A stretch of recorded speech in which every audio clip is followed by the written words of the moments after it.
Hey guys, it's Homay and Oliver from Spitfire Audio, and we're here with Anže Rozman and Kara Talve, who have just scored Prehistoric Planet together with Hans Zimmer. Hey guys, how you doing? Good. Thanks for having us. Thanks for having us. Do you want to share a little bit how you came to work at Bleeding Fingers, and maybe introduce yourselves quickly for those of you who don't know you yet? I was born into a family of music appreciators. My granddad and grandma would take me to concerts of Tchaikovsky and Chopin, and music would just always be playing in my head. And later on in my life, I realized I wanted to become a composer. So I went to study music composition at the Academy of Music in Ljubljana. I was working, with a lot of my fellow student instrumentalists, writing them pieces and also writing for short films and feature films. And I wanted to pursue film scoring as well, especially one film score that always was inspirational for me was Hans Zimmer's Gladiator.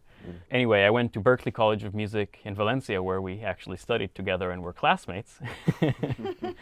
And as you remember, they took us to Air Studios to record our final piece. And coincidentally enough, how you also remember, Hans Zimmer was there recording Interstellar at the same time, and he got locked out of the studio, and he wasn't very pleased.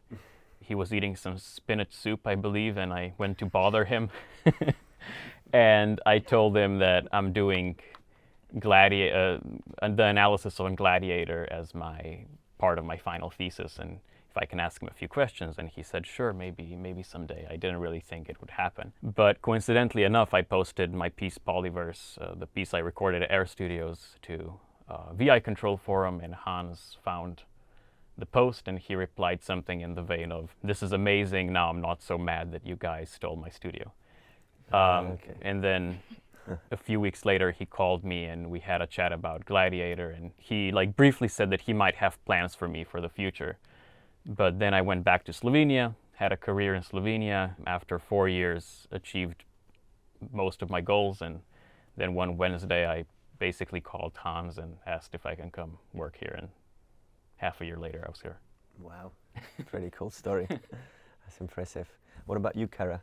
Similar to Anže, my family is full of musicians. My grandma was an amazing classical piano player, and my dad is a guitar player, so I was taking lessons from a very young age. And I really wanted to pursue film scoring because of the score of The Shawshank Redemption. That was really inspiring to me. And I went to Berklee College of Music, and coincidentally, my senior year is when Tom Newman was coming to present the BMI scholarship to somebody, and I was awarded the scholarship, and that sort of gave me the nudge to move out to LA. Then the rest is history. I came out here and I was hired at Bleeding Fingers, and I've been here for 4 years now. So how did you guys start on this project that you've been working on? Bleeding Fingers has a long-running history with the BBC. Bleeding Fingers has done Planet Earth, and we did 7 Worlds, 1 Planet, The Planets and Universe, and many other BBC shows. I mean, we always have to pitch for the shows, but still the long-running history is there. And when Prehistoric Planet came into the building, I think it was probably 3 years and a half ago, Hans and Russell Emanuel, who is our score producer and our big boss here, they thought that we would be the best fit to score the project together. Do you guys want to elaborate a little bit on the process? In terms of how you approached it together with the directors, maybe together with Hans, and also how you've worked between you guys. Our whole goal with this score was to make dinosaurs feel majestic and otherworldly, and we didn't want to portray them in a scary way, as they so often are. So the score was really important to let the audience know these are majestic creatures, and they're calculated and they're smart, and there's so much more to them than just the vicious factor. We combined the 80-piece orchestra, which was played by the BBC National Orchestra of Wales, and we layered this orchestra with our custom-built instruments, as well as some really great musicians from all over the world who have these unique instruments. It was a twofold thing. On one hand, the whole Prehistoric Planet is shot in a way like Planet Earth. The executive producer, Mike Gunton, who did all these amazing natural history shows in the past, and we have David Attenborough helping with the illusion as well. So the directors wanted the illusion that you are watching real animals interact. But on the other hand, I mean, the team wanted the audience to feel, as Kara said, that this is almost from another world. So it's a very like dichotomy here. Like you see these amazing creatures, and I just read a Twitter comment yesterday about the Mononaikas, which is one of the characters in the desert episode. And the CGI is so realistic, it's so real that you think you're watching a living animal. And it's, in a way, it's foreign, but in a way, it's so natural. It's very weird. So we wanted the same effect in our music, something that feels very home-like. Oh, I recognize this. And then layered with these custom instruments that we build out of bones and fossils and rocks. People hear those sounds and like, oh, what's that?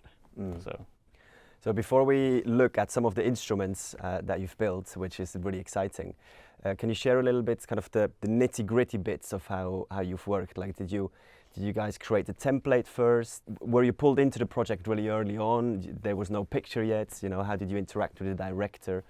And also between the two of you kind of keeping on track with, you know, having the same instruments and having the same kind of palette and template.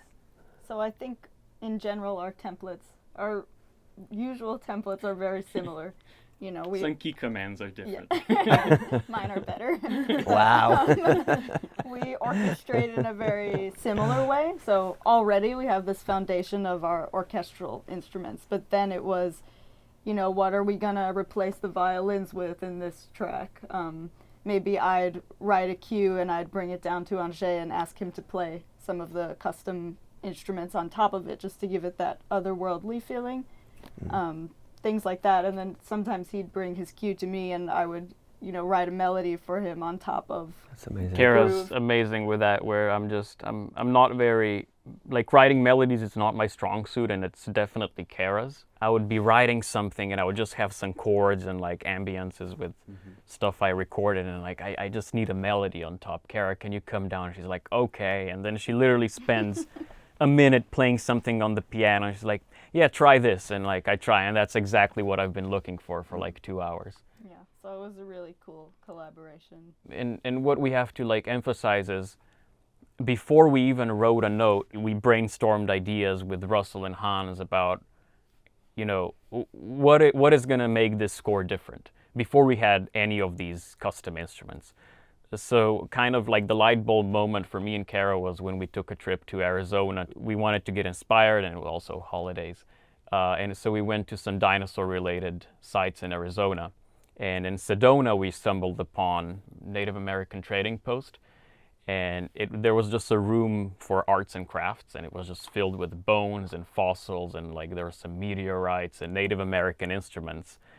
And then it kind of clicked for us. Let's use bones and fossils and rocks and whatever that we can really study from dinosaurs to make these instruments. So that's how the custom instruments were born. But Russ and Hans really always pushed us, you know, to get our clock starting in the right direction. So were you really involved in the design of making the actual instruments? All of the instruments are brainchild of Kara, me, Hans, and Russ. So it really just took us having the idea and kind of explaining to Charles Lebrec, who builds instruments for Hans, and he just made it reality. Yeah, it was one of the best things, basically giving him an idea. Like we brought, this was one of the first instruments that he built. Wow. It's called the Raptor violin. And the prototype was really just a bone and then us putting a cello string around it. And holding it real tight and putting the contact mic on it and bowing it and say, oh, it makes a cool sound. So we gave that to Chaz, and then he brought this back to us in like, you know, a day or two with a tuning peg that's made out of a antler. It was so inspirational. Like when we heard the sound of the Raptor violin, we knew that we had something that fits. Should we play it? Yeah. Yes, please.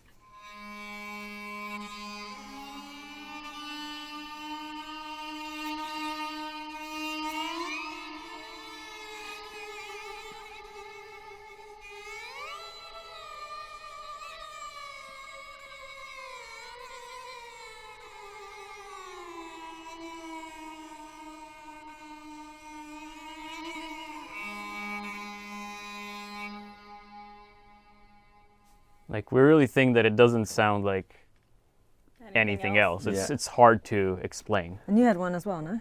Over there. Yeah, this is a similar one. Okay. But this is a horse got two bone strings. from the Ice Age. Yeah, this is. Oh, we obviously couldn't get dinosaur fossils, but we still wanted to make an instrument out of a fossil. So we purchased this Ice Age horse leg bone. I don't know exactly what bone it is. It's very similar, but it's a bit more mellow, this one.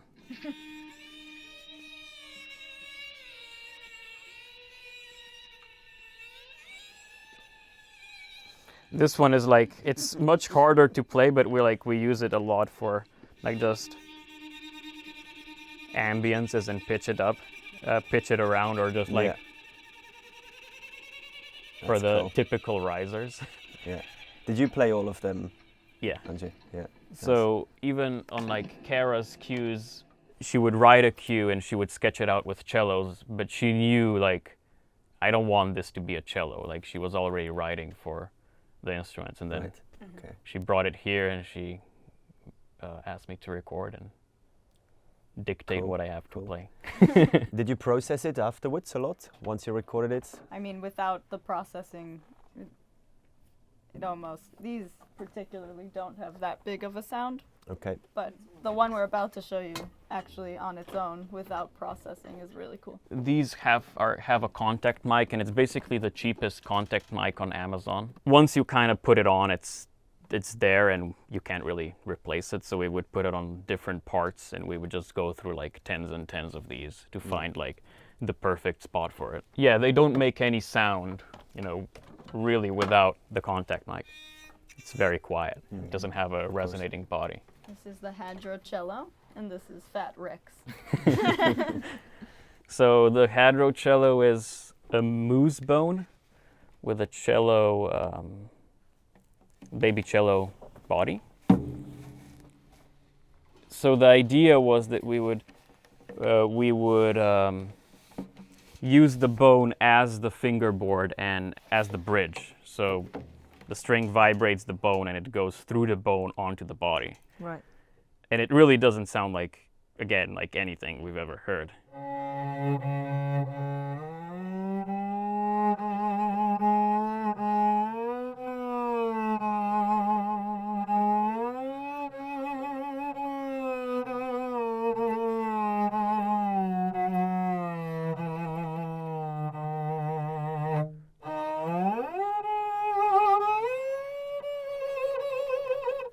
Yeah, it's a really muted tone. Yeah, but we can plug it in, but sometimes we yeah. would just record the natural sound of it. Okay. It's featured in the Hadrosaur nursery cue. Right. The Hadrosaurs. So you typically assign one instrument for a character. Like this one became like more character specific, mostly because like it was funny how the instrument got their identities, and it was sometimes just purely based on luck. Like we had got the Raptor violin, which was the first instrument, and we were working on Ice Worlds. And the opening of Ice Worlds opens up with Dromaeosaurs, one of our raptors. So we started improvising, and then it just kind of, they glued together that Raptor violin and Dromaeosaurs and raptors. And for Hadrosaur, it was similar. I think Kara was doing the Hadrosaur nursery cue in Ice Worlds, and we got this new instrument, so we tried playing over the Hadrosaurs, and it just kind of fit. And same with Cool. the Velociraptor theme. It's played on Fat Rex. And that was also an improvisation that just stuck. Yeah, we would often just watch it depict, like, every time Chaz would come in with one of the new instruments, it was, like Santa coming to town. So, yeah, this is Fat Rex. It has 6 sympathetic strings. Hopefully they're in tune. They're not. Not at all. And then it has two strings that are tuned in an octave. So yeah, this is very growly load.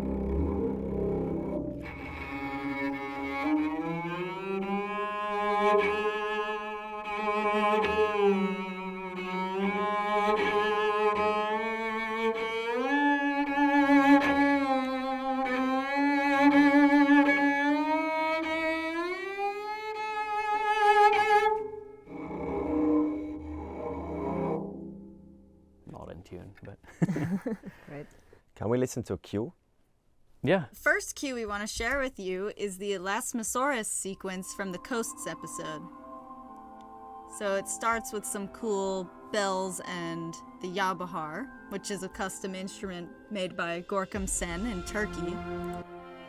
And it was perfect for doubling with the melody in the violins. It just adds so much. And we really wanted this sequence to feel beautiful and vast because it's a really nice shot of the whole family of elasmosaurs underwater.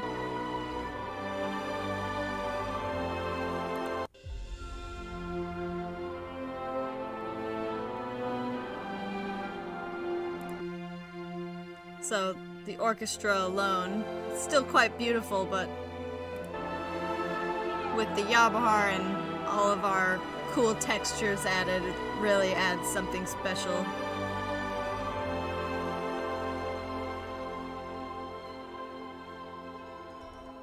There's our waterphone and some custom bells. And then the hadrocello, adding some cool textures. And then we're transitioning to the part where the baby elasmosaur is eating some gastroliths, which are rocks that aid them in digestion. So we recorded some rocks. And then we have this downward melody as she's swallowing them with her very long neck. And then I love this sound at the end. Yeah, this is a guitar with some crazy effects on it. So that's just some of the Elasmosaurus cue. And now we're gonna go to the Velociraptors in the freshwater episode.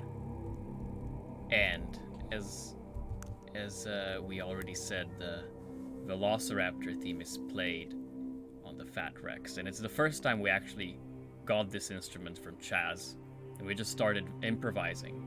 So all of this is basically improvised, us watching the sequence unfold in front of us and playing the newly hatched instrument that we got.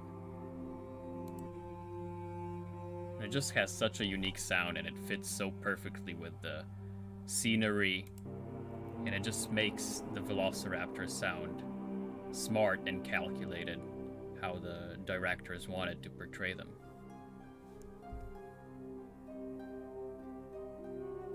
And this is a bass recorder. And in this section here, you'll hear how the bass recorder and the Fat Rex then play together in a duet, and I think it's so nice.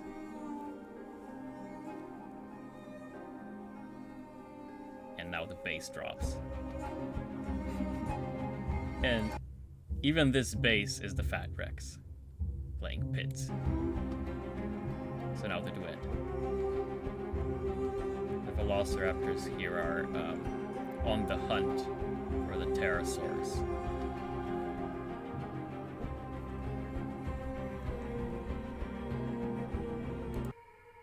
And also the raptor violin here, kinda doubling the melody, really. But it's really just adding like, space. You mute it, and all of a sudden everything seems a lot closer, but when it's in the mix, it just opens it up. Here we have an ocarina. And now, in this part, we see the canyon opening up with hundreds of pterosaurs flying around. So that's where we actually start singing with the orchestra, really.